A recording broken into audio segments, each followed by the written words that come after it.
आदरणीय Ashok Gehlot ji operation clean के खिलाफ अगर बोल रहे हैं, जमीन को जीरो घोषित कर दिया गया था और उसके अंदर वो सब कांग्रेस के नेता शामिल हैं जो कई बार विधायक बने कांग्रेस से।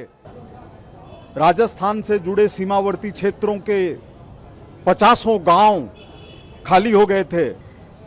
आदरणीय अशोक गहलोत जी ऑपरेशन क्लीन के खिलाफ अगर बोल रहे हैं तो वो उस मर्यादा का उल्लंघन कर रहे हैं जिसमें राष्ट्र से जुड़े हुए विषयों पर, सीमा से जुड़े हुए विषयों पर और सेना से जुड़े हुए विषयों पर सार्वजनिक रूप से किसी भी प्रकार की अभिव्यक्ति उचित नहीं है।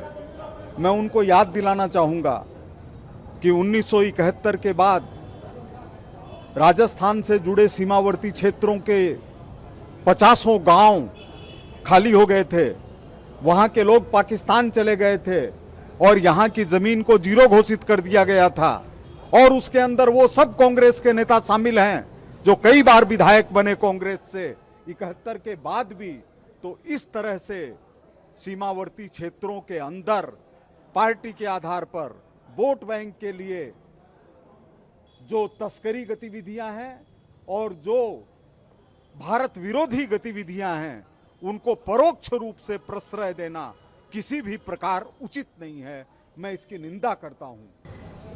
आदरणीय अशोक गहलोत जी ऑपरेशन क्लीन के खिलाफ अगर बोल रहे हैं तो वो उस मर्यादा का उल्लंघन कर रहे हैं जिसमें राष्ट्र से जुड़े हुए विषयों पर, सीमा से जुड़े हुए विषयों पर और सेना से जुड़े हुए विषयों पर सार्वजनिक रूप से किसी भी प्रकार की अभिव्यक्ति उचित नहीं है।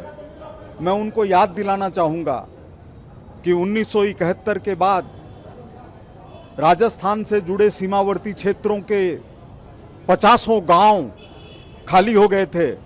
वहां के लोग पाकिस्तान चले गए थे और यहां की जमीन को जीरो घोषित कर दिया गया था और उसके अंदर वो सब कांग्रेस के नेता शामिल हैं जो कई बार विधायक बने कांग्रेस से 71 के बाद भी।